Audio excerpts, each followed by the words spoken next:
Hello everyone, welcome to the channel Study Desk. Today in this video we are going to do Unit 5 of Industrial Law. In the previous video we have already completed from Unit 1 to Unit 4. Okay, so Payment of Gratuity Act 1972. इसके object पढ़ने से पहले हम पढ़ेंगे कि gratuity का मतलब क्या होता है, यानी question number 3, what is gratuity. देखिए, gratuity is a lump sum amount that the employer pay to his or her employee when he or she retire or resign from the organization. Gratuity is fully paid by the employer and no part come from an employee salary. Gratuity एक lump sum amount होता है। lump sum amount यानी वो amount जो एक ही बार में in totality employ को दिया जाता है, कर्मचारी को दिया जाता है, राइट। जैसे ग्रेचुइटी आपका अमाउंट फॉर एग्जांपल 30,000 है, तो आपको जब ग्रेचुइटी का अमाउंट दिया जाएगा तो इन इंस्टॉलमेंट नहीं बल्कि टोटल 30,000 ही एक ही बार में दिया जाएगा, तो उसको बोलते हैं लमसम अमाउंट, यानी in one go, right.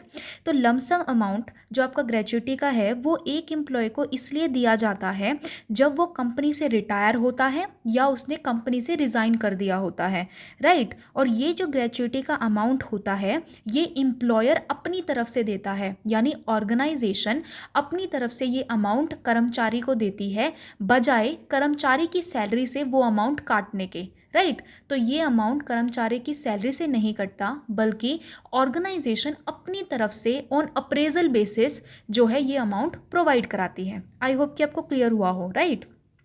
So gratuity is paid out at the time of superannuation, और ग्रेचुइटी का अमाउंट दिया जाता है सुपर एन्युएशन के केस में, यानी जब एक एम्प्लॉय की जो एज है वो 58 हो गई है और वो रिटायर होने वाला है, right.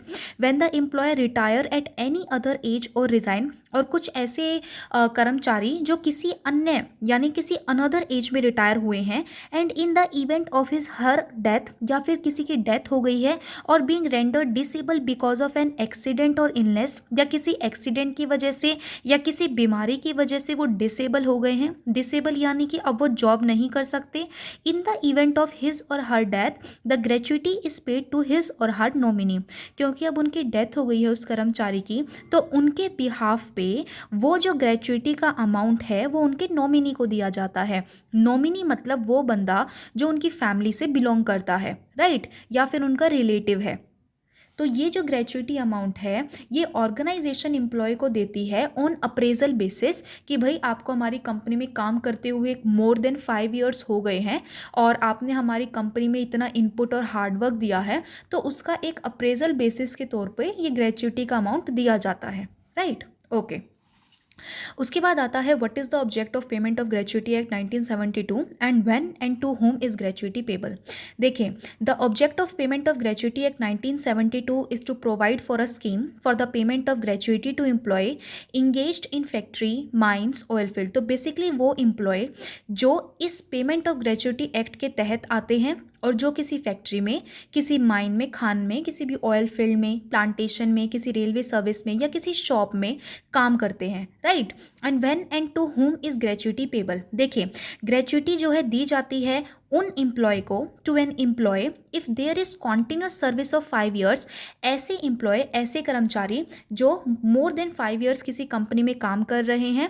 Not necessary in case of death और डिसेबलमेंट, ज़रूरी नहीं है कि जो उनको 5 साल के बाद अगर उनकी डेथ हो गई है या डिसेबलमेंट हो गई है तभी सिर्फ ये ग्रेचुइटी का अमाउंट दिया जाता है। नॉट, ये दिया जाता है रिटायरमेंट के केस में भी, सुपर एन्युएशन के केस में भी। Okay, so on termination due to superannuation or retirement, as I already said कि अगर किसी एम्प्लॉय की एज 58 ईयर्स हो गई है या वो खुद से ही रिटायर होना चाहता है क्योंकि वो जानता है कि अब उससे काम नहीं हो सकता, तो उस केस में वो टर्मिनेट हो जाता है, बर्खास्त हो जाता है और उसे ग्रेचुइटी का अमाउंट दिया जाता है। उसने रिज़ाइन कर दिया है, उसकी डेथ हो गई है या वो डिसेबल हो गया है due to an accident or disease, तो in case of death of an employee the amount shall be paid to his nominee or his legal heir. As I already said कि अगर किसी एम्प्लॉय की death हो गई है तो gratuity का अमाउंट उसके नॉमिनी को दिया जाता है, यानी उस पर्सन को जो उससे रिलेटेड है, उसका फैमिली मेंबर है, right. Okay, so it may be noted that where any such nominee or heir is a minor, then the share of such minor shall be deposited with the controlling authority, who shall invest the same for the benefit of such minor in such bank or other financial institution as may be prescribed until such minor attain majority. In sense कि अगर जो आपका nominee है वो minor है, यानी वो भी छोटा है, मोर देन 18 ईयर्स नहीं है, तो इस केस में वो उस अमाउंट को माइनर को ना देके किसी ऐसी जगह इन्वेस्ट कर देते हैं जिससे इन फ्यूचर वो अमाउंट बढ़ता रहे और माइनर की फ्यूचर की नीड और वांट को सेटिस्फाई कर सके, राइट। उसके बाद आता है superannuation. In relation to an employee means the attainment by employee of such age is fixed in the contract और condition of service as the age on the attainment of which the employer shall vacate the employment. Superannuation मतलब एक ऐसी as जो company ने fix की है कि अगर एक एम्प्लॉय इस एज को अटेन कर लेता है, लेट्स से 58 ईयर्स की एज को अटेन कर लेता है, तो उसके बाद उसको कंपनी को वैकेट यानी छोड़ना पड़ेगा, राइट। तो उस केस में आपको ग्रेच्युइटी मिलती है। Retirement means termination of the service of an employee otherwise than on superannuation. Retirement अगर कोई एम्प्लॉय खुद से डिसेबल हो जाता है कि भाई अब मैं नहीं कर सकता काम बिकॉज ऑफ कि उसकी ओल्ड एज हो गई है काफ़ी, तो वो खुद से रिटायरमेंट ले रहा है, तो उस केस में भी उसको ग्रेच्युइटी मिलती है। डिसेबलमेंट जैसे किसी भी इलनेस की वजह से, किसी डिजीज़ की वजह से, तो उस केस में भी आपको जो है ग्रेच्युइटी दी जाएगी। ओके उसके बाद है to whom does the payment of gratuity act 1972 apply, कि ये जो ग्रेच्युइटी एक्ट है ये किन किन लोगों पे अप्लाई होता है। Every mine factory, oil field, port, plantation and railway company, किसी भी माइन फैक्ट्री ऑयल फील्ड में काम करने वाले जितने भी हमारे कर्मचारी हैं। Every establishment or shop within the meaning of any law for the time being in force in relation to establishment and shop in a state in which 10 और मोर एम्प्लॉय। इसका मतलब कोई भी ऐसी एस्टेब्लिशमेंट जिसमें 10 या 10 से ज़्यादा कर्मचारी काम कर रहे हैं या उन्होंने 12 महीने में 10 या 10 से ज़्यादा कर्मचारी ने काम किया है, राइट। और were employed on any day in the preceding 12 month, यानी 12 महीने से या 12 महीने से पहले भी उन्होंने 10 या 10 कर्मचारी ने एक ऑर्गेनाइजेशन के अंदर काम किया है, तो ऐसे कर्मचारी ऐसी ऑर्गेनाइजेशन के ऊपर payment of gratuity act apply होता है, राइट। उसके बाद है सच क्लास ऑफ एस्टेब्लिशमेंट और अदर एस्टेब्लिशमेंट इन विच 10 और मोर वर्कर एम्प्लॉयज आर और were employed on any day in the preceding 12 month as notified by the central government of India by way of notification in the official gazette. और उन particular organisation पे भी ये act apply होगा जिनमें 10 या 10 से ज़्यादा वर्कर काम करते हैं और जिनको सेंट्रल गवर्नमेंट के अप्रूवल के हिसाब से उन्होंने प्रोविज़न निकाला है कि इन ऑर्गेनाइजेशन पे भी ये एक्ट अप्लाई होगा, राइट। तो सेंट्रल गवर्नमेंट के ऑर्डर के बिहाफ पे ये जो पर्टिकुलर ऑर्गेनाइजेशन है ये भी एप्लीकेबल है इस एक्ट के अंडर आने के लिए। ओके उसके बाद है if the provision of payment of gratuity act become applicable to the establishment or shop once, then the act shall continue to apply to such establishment or shop even if the number of worker employee falls below 10 at any time in the future। अगर एक बार ये particular act किसी भी organisation पे लगना चालू हो गया, उसके बाद अगर आपके एम्प्लॉय यानी कर्मचारी की जो संख्या है वो 10 या 10 से कम भी हो जाती है, तो ये एक्ट लगना बंद नहीं होगा, ये कंटिन्यू लगता रहेगा। ओके ग्रेच्युइटी हम देख चुके हैं, एक लमसम अमाउंट जो कंपनी देती है एम्प्लॉय को for appraisal purpose. Okay question number 4 is explain the term employer and employee as used in the payment of gratuity act.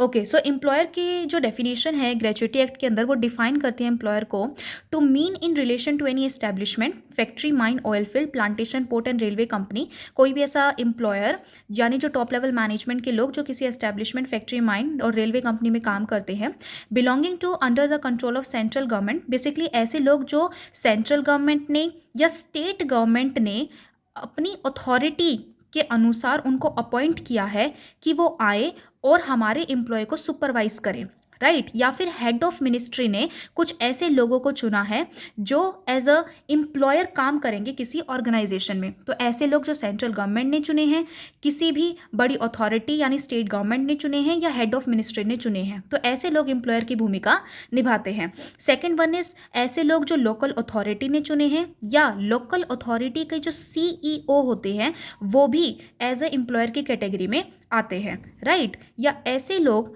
जिनका कंट्रोल है over the affairs of the factory, यानी जिनकी power है, जिनके पास power है कि वो कोई भी ऑर्डर दे सकते हैं, जिनके पास अथॉरिटी है, तो ऐसे लोग भी एम्प्लॉयर की डेफिनेशन में आते हैं।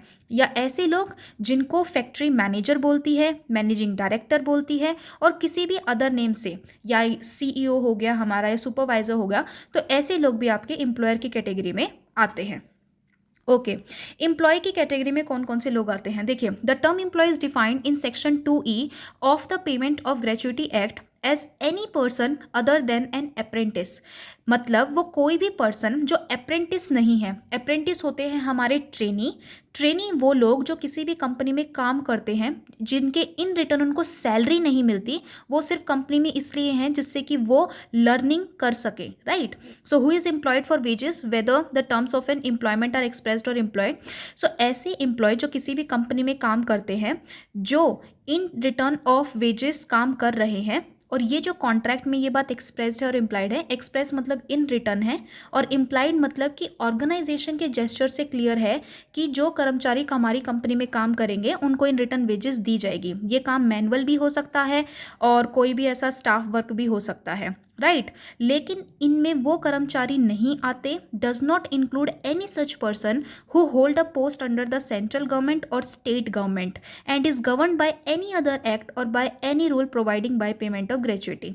तो ऐसे सारे एम्प्लॉय जो CG और SG के अंडर काम करते हैं और इन एम्प्लॉय के ऊपर कोई दूसरा एक्ट अप्लाई होता है, तो ऐसे जो हमारे एम्प्लॉय है वो ग्रेच्युटी एक्ट के अंडर जो है नहीं आते। ओके, सो एम्प्लॉयर हमारे बेसिकली ऑर्गेनाइजेशन होती है, कंपनी होती है, बड़े बड़े लोग होते हैं, टॉप लेवल मैनेजमेंट के लोग होते हैं, जिनका एक तरह से एक सत्ता होती है कंपनी की, जिसका एक पावर होती है, राइट। जो रूल्स बना सकते हैं, पॉलिसीज़ बना सकते हैं, जो सुपरवाइज कर सकते हैं, कंट्रोल कर सकते हैं, राइट।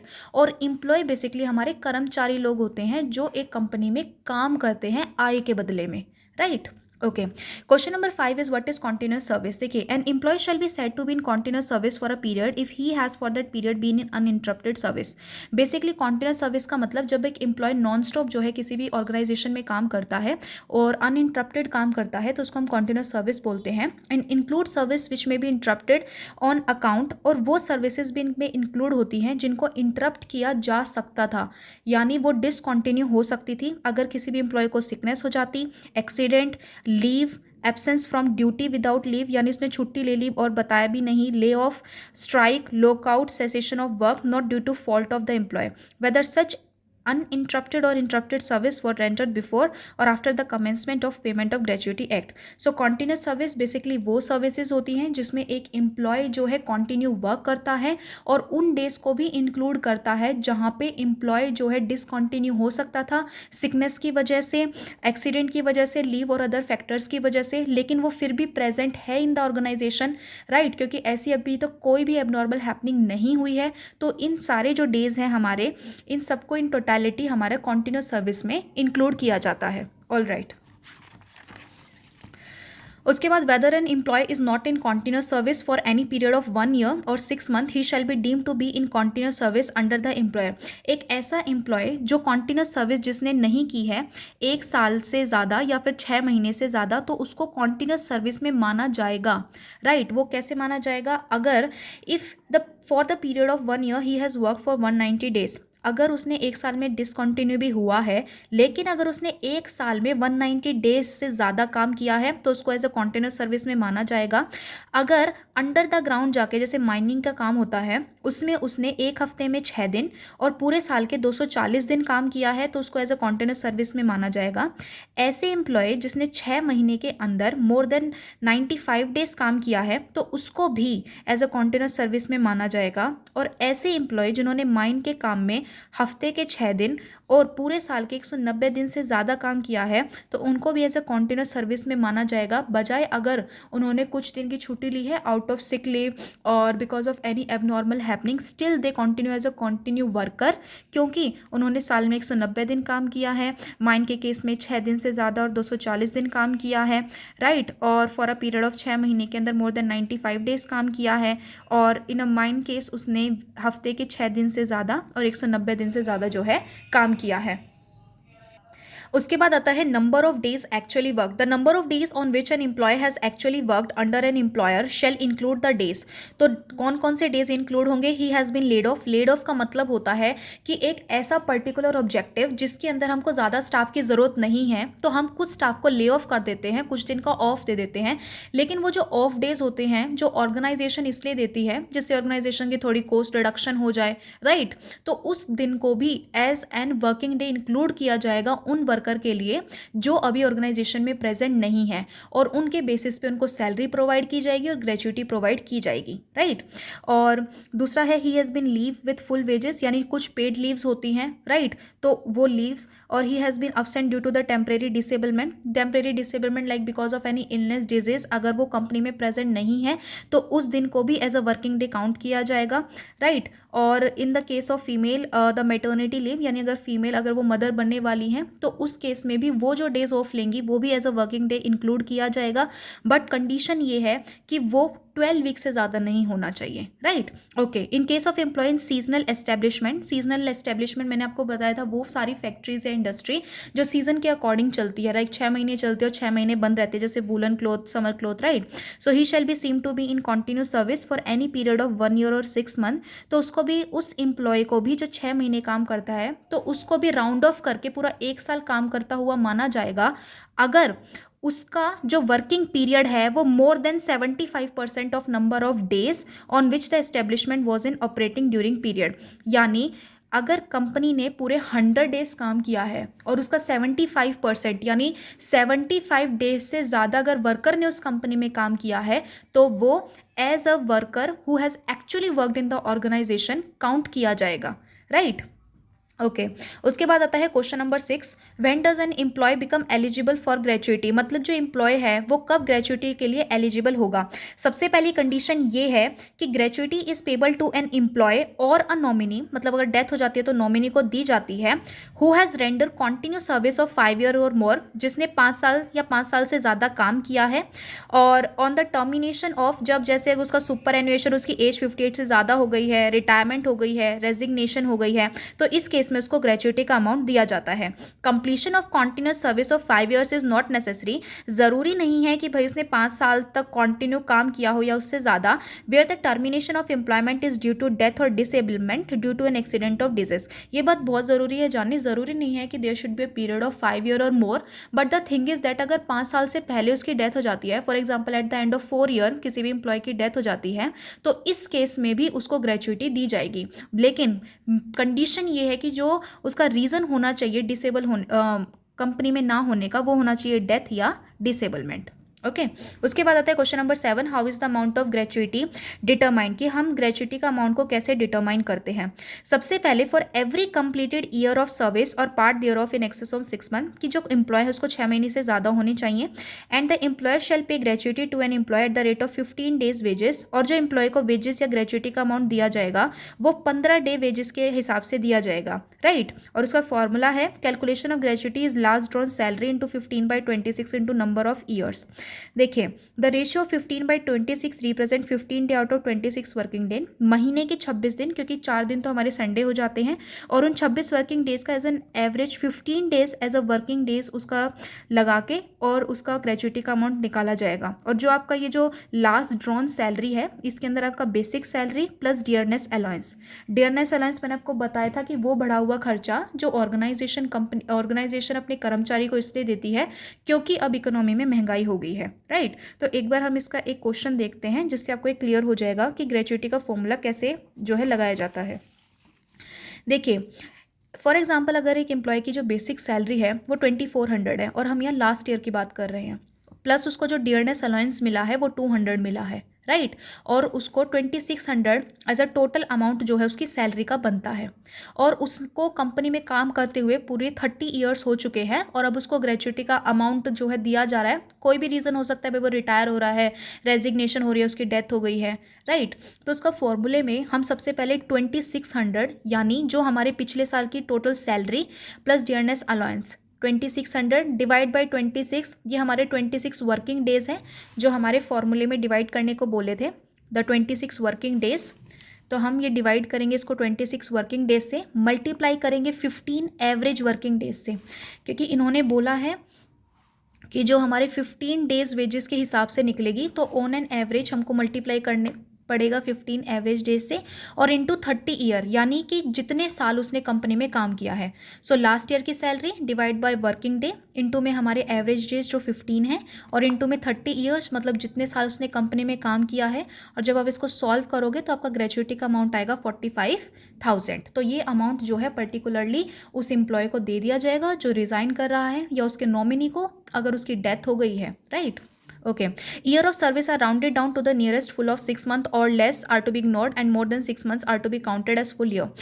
एक बात और कि अगर जो आपका ग्रेचुइटी का अमाउंट जब आप लोग कैलकुलेट करोगे तो उसमें अगर ये 30 ईयर्स जो हैं ये कैलकुलेट करने के लिए अगर फॉर एग्जांपल ऐसे है कि 29 ईयर्स फुल है और 6 मंथ उसके ऊपर से हैं, तो वो जो 6 मंथ है उसको पूरा 1 ईयर ही राउंड ऑफ कर दिया जाएगा और टोटल 30 ईयर्स हो जाएगा, राइट। लेकिन अगर लेस देन 6 मंथ है तो उसको इग्नोर कर दिया जाएगा, उस साल को सिर्फ 29 ईयर्स ही माना जाएगा, राइट। तो अगर 6 मंथ से ज़्यादा है तो आप उसको राउंड ऑफ कर सकते हो। उसके बाद आता है question number 8, what is the maximum amount of gratuity payable under the payment of gratuity act. तो मैक्सिमम अमाउंट जो आपका ग्रेचुइटी का है वो आपका 10 लाख तक हो सकता है। When and how is gratuity payable under the payment of gratuity act, कि जो ग्रेचुइटी है वो कब दी जाती है। देखिए, the employer shall arrange to pay the amount of gratuity within 30 days from the day it become build to the person to whom the gratuity is allocated. जिस दिन से ग्रेचुइटी का अमाउंट दिया जाना चाहिए था उससे अगले 30 दिन के अंदर अंदर आपको ग्रेचुइटी देनी पड़ेगी अपने कर्मचारी को। If the amount of gratuity payable under the payment of gratuity act is not paid by the employer within the period specified then he will have to pay simple interest. इसका simple मतलब ये है कि अगर आप 30 दिन के अंदर अंदर कंपनी अपने कर्मचारी को ग्रेचुइटी का अमाउंट नहीं देती है तो इस केस के अंदर आपको वो अमाउंट प्लस जितने दिन आपने लेट किया है उसका इंटरेस्ट जो है जमा करके आपको कर्मचारी को देना होगा, राइट। क्योंकि आप हो डिफ़ॉल्ट में, कंपनी है डिफ़ॉल्ट में, क्योंकि वो टाइम पे जो है ग्रेचुइटी का अमाउंट नहीं दे पाए तो अब उसको उस अमाउंट पे ब्याज लगाकर पूरा प्लस करके अमाउंट जो है कर्मचारी को देना होगा। उसके बाद mode of payment of gratuity, gratuity cash में हो सकती है, डिमांड ड्राफ्ट में हो सकती है कि भाई डिमांड किया और इन रिटर्न जो है आपको कैश मिल गया, बैंक चेक हो सकता है, राइट। वो डिपेंड करता है कि एम्प्लॉय क्या चाहता है कि अगर उसको इन हैंड चाहिए तो इन हैंड दे देंगे, डिमांड ड्राफ्ट है या बैंक चेक है, राइट। और अगर कोई अगर उसका कोई नॉमिनी है तो उसको भी दिया जाएगा। Further if so desired by the pay gratuity में ऑल्सो भी paid by postal money order, PMO के जरिए दिया जाता है। अगर ग्रेचुइटी का अमाउंट 1000 से कम है तो with the help of PMO उसको प्रोवाइड कराया जाएगा। इंटीमेशन यानी सूचित किया जाता है पेमेंट ऑफ ग्रेचुइटी के बारे में एम्प्लॉयर जो है इंटीमेट यानी सूचित करता है, राइट, पेमेंट ऑफ ग्रेचुइटी के बारे में हमारे कर्मचारी को। In the case of nominee or an heir who is a minor, यही वाली बात कि अगर आपका नॉमिनी माइनर है यानी अभी वो छोटा है, लेस देन 18 ईयर है, तो उस केस में जो आपका अमाउंट है उसको स्टेट बैंक ऑफ इंडिया में डिपॉजिट करवा दिया जाएगा या किसी नेशनलाइज बैंक में डिपॉजिट करा दिया जाएगा और इन फ्यूचर इंटरेस्ट लग के वो जब एक बहुत बड़ा अमाउंट बन जाएगा तो वो कहीं ना कहीं इन फ्यूचर जब माइनर मेजर हो जाएगा तो उसकी सारी नीड और वांट को फुलफिल करेगा, राइट। उसके बाद आपका क्वेश्चन नंबर 10 है, what are the provision relating to forfeiture of gratuity under the payment of gratuity act 1972। Forfeiture मतलब होता है जब्त कर लेना। जैसे फोर फीचर ऑफ शेयर्स, अगर आपका शेयर का पूरा अमाउंट नहीं आया तो आप शेयर जो है जब्त कर लेते हैं, कंपनी वापस ले लेती है अपने शेयर को। ऐसे ही ग्रेचुइटी का अमाउंट भी वापस ले लिया जाता है किन केसेस में, अगर किसी एम्प्लॉय ने पार्शली डैमेज किया है, कुछ लॉस किया है, राइट, विलफुल ओमिशन और नेग्लिजेंस यानी अपनी सर्व इच्छा से उसने कुछ गलती की है, कुछ नेग्लिजेंसी बरती है या किसी भी कंपनी की प्रॉपर्टी में डिस्ट्रक्शन किया है, डैमेज किया है, राइट, कोई भी डिसऑर्डरली कंडक्ट, कोई भी वायलेंस किया है, हाथापाई की है या कोई भी ऑफेंस किया है, कंपनी के मोराल तोड़े हैं, तो इस केस के अंदर जो है टर्मिनेशन ऑर्डर जो है दिया जाएगा कंपनी के द्वारा। और टर्मिनेशन ऑर्डर देने के बाद एम्प्लॉय की जो पर्टिकुलर ग्रेचुइटी का अमाउंट है उससे जो है आपका लॉस का अमाउंट जो है कट कर लिया जाएगा, राइट। फॉर एग्जाम्पल, अगर आपका जो ग्रेचुइटी का टोटल अमाउंट है वो आपको 45,000 है और आपकी वजह से कंपनी को 30,000 का नुकसान हुआ है, तो जो आपको ग्रेचुइटी का अमाउंट मिलेगा वो 45,000 माइनस 30,000 यानी बचा हुआ 15,000 ही मिलेगा, राइट। ओके उसके बाद आता है question number 11, what are the provision regarding nomination by an employee under the payment of gratuity act. यानी एम्प्लॉय अपने बिहाफ पे किस किस को नॉमिनेट कर सकता है ग्रेच्युटी का अमाउंट लेने के लिए, राइट क्योंकि जब भी एक साल के अंदर अंदर जब जो एम्प्लॉय है, कर्मचारी है, उसको हो जाते हैं ऑर्गेनाइजेशन में काम करते करते एक साल से ऊपर, तो वो एक नॉमिनी का नाम देता है कंपनी को कि भाई अगर इन फ्यूचर मुझे कोई डिसेबलमेंट हो जाती है, डिजीज़ हो जाती है, रिटायरमेंट हो जाती है, तो आप मेरा ग्रेच्युटी का अमाउंट इस पर्टिकुलर नॉमिनी को दे देना, राइट। वो नॉमिनी कोई भी हो सकता है, फैमिली मेम्बर हो सकता है, उसका रिलेटिव हो सकता है, राइट, उसका सन डॉटर कुछ भी। ओके उसके बाद है the provision regarding nomination by an employee under the payment of gratuity act is each employee who has completed 1 year of service is required to make within such time in such form and in such manner as may be।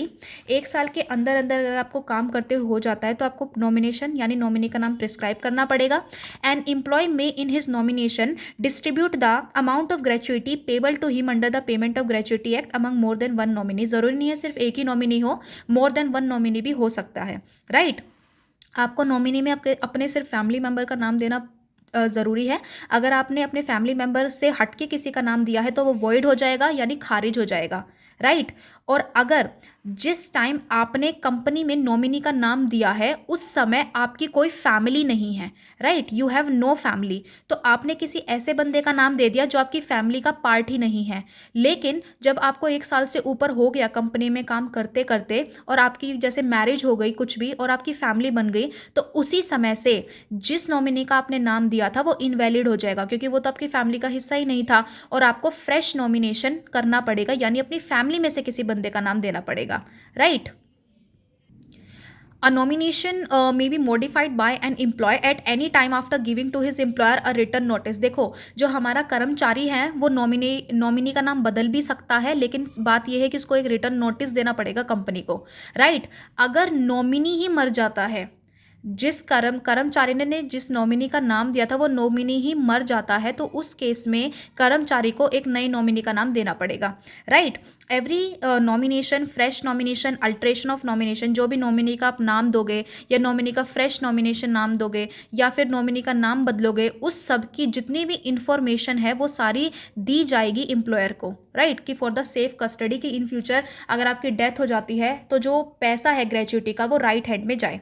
तो आपका last question है right a short note on recovery of gratuity, कि आप recovery कैसे कर सकते हो gratuity की, और अगर रिकवरी नहीं हुई है तो आपको क्या क्या रेमेडी मिलेगी और पेनल्टी क्या क्या होगी कंपनी में, right. So recovery of gratuity, अगर आपको ग्रेच्युटी का अमाउंट नहीं दिया गया तो उस केस में जो कंट्रोलिंग अथॉरिटी है वो एक एप्लीकेशन भेजेगी कंपनी के पास, राइट, और उस एप्लीकेशन के अंदर एप्लीकेशन दी जाएगी कंपनी को, राइट। उसके बाद एक सर्टिफिकेट दिया जाएगा कर्मचारी को और वो सर्टिफिकेट कर्मचारी लेकर जो है कंपनी के पास जाएगा और बोलेगा कि मेरे को जो है मेरी ग्रेच्युटी का अमाउंट दे दो with in prescribed time, right. तो पहले केस में क्या होगा कि जो कंट्रोलिंग अथॉरिटी है वो एक सर्टिफिकेट प्रोवाइड कराएगी कलेक्टर को, वो कलेक्टर खुद कर्मचारी भी हो सकता है और कर्मचारी की डेथ के बाद उसका नॉमिनी भी हो सकता है, और वो सर्टिफिकेट लेके कंपनी के पास जाएगा और उसको बोलेगा कि आप मेरे को प्रिस्क्राइब टाइम के अंदर ग्रेच्युटी का अमाउंट दे दो क्योंकि ऑलरेडी जो टाइम है वो एक्सपायर हो चुका है,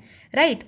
अगर कंट्रोलिंग अथॉरिटी के बोलने के बाद भी वो नहीं करते, कंट्रोलिंग अथॉरिटी के बोलने के बाद भी अगर वो नहीं करते तो they have to pay the interest also. सिर्फ ग्रेच्युटी का अमाउंट ही नहीं बल्कि जो एक्सपायर पीरियड के बाद आपका इंटरेस्ट जो लगा है वो इंटरेस्ट का अमाउंट भी प्लस करके आपको देना पड़ेगा, राइट। तो एक हो गया आपका प्रिंसिपल अमाउंट जो आपका ग्रेच्युटी का अमाउंट था प्लस इंटरेस्ट का अमाउंट, यानी जो जितने दिन आपने लेट किया है उन सारे दिन का इंटरेस्ट लगा के ये दोनों प्लस करके जो है हमारे पर्टिकुलर कर्मचारी को दिया जाएगा। सिर्फ कंडीशन ये है कि जो आपका इंटरेस्ट का अमाउंट होना चाहिए वो आपका प्रिंसिपल अमाउंट से ज़्यादा नहीं होना चाहिए।